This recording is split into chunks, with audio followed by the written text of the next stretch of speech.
To manifest your desires with a speed and ease you have perhaps never known before, there is one simple yet profound shift you must make. Everything begins with the way you speak to yourself. Words are never empty.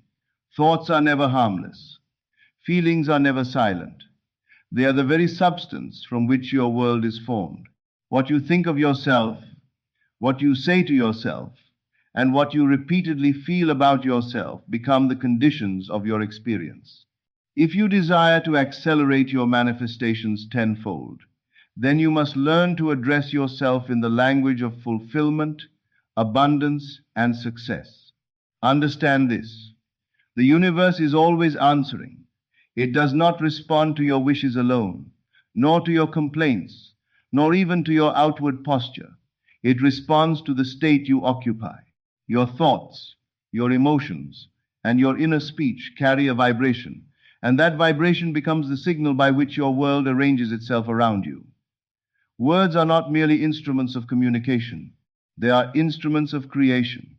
The things you say about yourself, to yourself, and through yourself are painting the design of your life even now. So if your manifestations are delayed, blocked, or moving more slowly than you desire, the first place to look is not outside yourself. It is in the story you are telling yourself every day. Listen carefully to the words that pass through your mind when you are not guarding them. When you feel discouraged, you may say, "I never get what I want." You may whisper, "This is too difficult," or "I am not enough," or "People like me do not get that kind of life." But every such statement is a declaration. Every such thought is an agreement. Every such feeling is a seed planted in the soil of consciousness. And what do seeds do? They reproduce after their own kind. When you continually rehearse lack, limitation, and struggle, you are not describing reality. You are authoring it. But what if you could begin to speak differently? What if you could train your inner speech to reflect not your present fear, but your desired end? What if your self-talk could become a sacred act of assumption, a deliberate entering into the state of the wish fulfilled? You can do this. And when you do, you will discover that manifestation does not merely become easier, it becomes natural.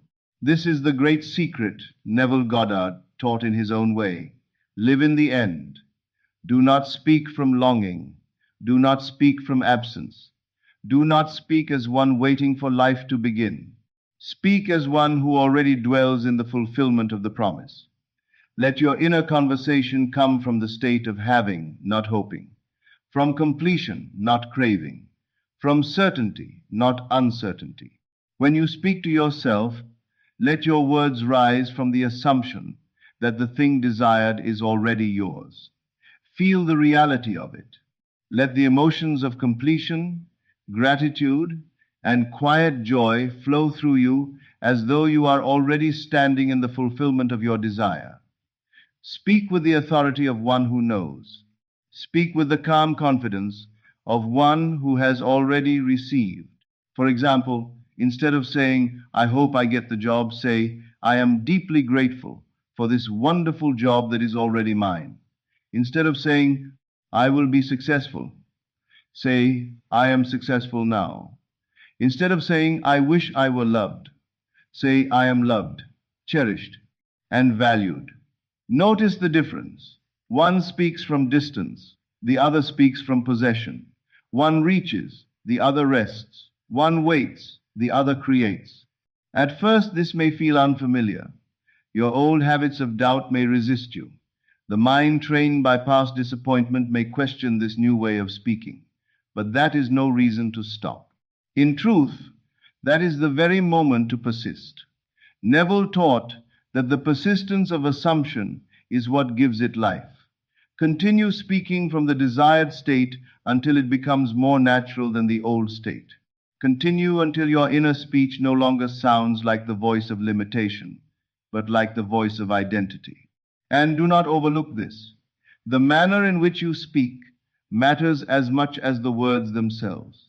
The tone, the feeling, the inner authority behind your words All carry power. You may say the right words and still feel their opposite. Therefore, do not merely recite phrases. Infuse them with feeling. Let your words be charged with conviction. Imagine you have already received the thing you long for. Imagine the joy, the relief, the gratitude, the quiet thrill of knowing it is done. If you had just won the life you desired, how would you speak to yourself? How would your thoughts sound? They would not be anxious. They would not be desperate. They would be full of delight and certainty. Now bring that same inner atmosphere to your present desire. Speak as though it is already complete. Feel the reality of it now. This is why self-concept is so vital. What you believe yourself to be, you continuously express. If you speak of yourself as one who is wealthy, loved, confident, capable, and blessed, you gradually inhabit that identity. And as that identity becomes dominant within you, your actions begin to change without force. Your decisions become aligned. Your standards rise. Your choices reflect the state you now occupy. If you desire wealth, do not merely repeat, I am wealthy. See yourself as wealthy. Feel the ease, the stability, the freedom, the generosity, the peace that wealth would bring. Picture the home, the lifestyle, the security, the opportunities. Let the inner picture support the words. If you desire love, do not merely say, I am loved. Feel yourself cherished. Feel yourself held in affection. Let your inner world be one of tenderness and belonging. If you desire success, see yourself already moving in that success, already wearing it as your natural garment. Neville understood the imaginal act as the creative act. So when you speak to yourself, do not speak mechanically, speak imaginatively. Hear the words as though they are spoken by the fulfilled version of you. See the scene of completion. Feel the atmosphere of attainment. The union of word, feeling, and imaginal vision is what awakens the creative power within you. Your inner dialogue, especially when you are alone, is one of the most powerful forces in your life. Many people speak well in front of others, yet in solitude they return to self-criticism, fear, and defeat. But the true work is done where no one sees. It is done in the secret chamber of the mind. When no one is present, your self-talk reveals what state you truly occupy. So catch yourself lovingly whenever you fall into old patterns. If you hear yourself saying, I cannot do this, replace it immediately with, I am more than capable. If you say, I do not have enough money, answer with, my supply is constant and my abundance is increasing. If you think it is too late, correct it with, everything is unfolding in perfect timing. Do not entertain thoughts that oppose your desire. Return again and again to the end you seek. What you focus on expands. What you repeatedly endorse grows stronger in your consciousness. When you give your attention to your desire with love, certainty, and enthusiasm, you draw yourself into harmony with it. The energy behind your words becomes magnetic. It reaches into the invisible and calls forth what matches it. Affirmations can be powerful, but only when they are alive with feeling. Words alone, spoken without conviction, are little more than noise. But when you say, I am prosperous, and feel prosperity already moving through you, the affirmation becomes creative. When you say, I am beloved, and your heart softens in the feeling of being loved, the affirmation takes root. When you say, I am fulfilled, and your whole being rests in that fulfillment, then you are no longer pretending. You are assuming the state. Do not make your affirmations dry. Make them sacred. Let them come from the depths of conviction. Close your eyes if necessary. Breathe slowly. Enter the feeling of the thing desired already realized. Speak the words from that place. Then let them live in you. The more sincerely you do this, the more your outer world will begin to conform. At the same time, you must release the burden of how and when. One of the greatest obstacles to manifestation is the human urge to control the path of fulfillment. You ask for the desire, but then you begin to interrogate the process. How will it come? When will it come? Through whom will it come? And by demanding to know the route, you often block the arrival. Instead, trust the intelligence that animates all things. Trust that the unseen order knows how to deliver what you have already claimed in imagination. Your task is not to dictate the mechanism. Your task is to occupy the state. Speak as though everything is already moving in your favor, even before visible proof appears. Trust that the bridge of incidents is forming itself in ways you cannot yet predict. Gratitude is another great key. Speak gratitude not as a performance, but as recognition. Speak as though the blessing is already yours, as though the gift is already in your hands. Gratitude softens resistance. It opens the heart. It creates receptivity. When you say thank you and truly feel the meaning of that thank you, you align yourself with abundance. Consistency, too, is essential. Do not speak this way for a single inspired day and then return to the old language of doubt. Make it your daily habit. Make it your inner atmosphere. Let your self-talk become a practice, then a pattern, then a way of being. Speak it in the morning. Speak it during the day. Speak it in moments of silence. Speak it when you walk, when you work, when you wait, when you rest. The more faithfully you return to the chosen state, the more natural it becomes. And believe this, the world around you will begin to respond, not because you coerced it, but because you changed. Your conception of self changed, your inner speech changed, your feeling changed. And when the inner world changes, the outer world must eventually echo it. Do not underestimate the power of what you say in your mind. Inner speech is not less real than spoken speech. The subconscious hears both. The invisible receives both. The state you habitually inhabit is being impressed upon the creative field continuously. If you desire a new career, let your inner dialogue sound like success already accomplished. If you desire a loving relationship, let your inner dialogue sound like the voice of one already cherished. If you desire financial freedom, let your inner dialogue sound like the voice of one who knows abundance as a natural condition. And speak to others from the end as well. When you discuss your life, do not speak from delay and deficiency. Speak from assurance. Speak from fulfillment. Speak as one who knows the desire is already unfolding, not in a desperate way, but in a settled, joyful way. This is not about pretending. It is about aligning your words with the reality you have chosen within. Many fail because they ask for the thing while inwardly doubting it can be theirs. Their words say one thing, but their inner state says another. There is a division within them.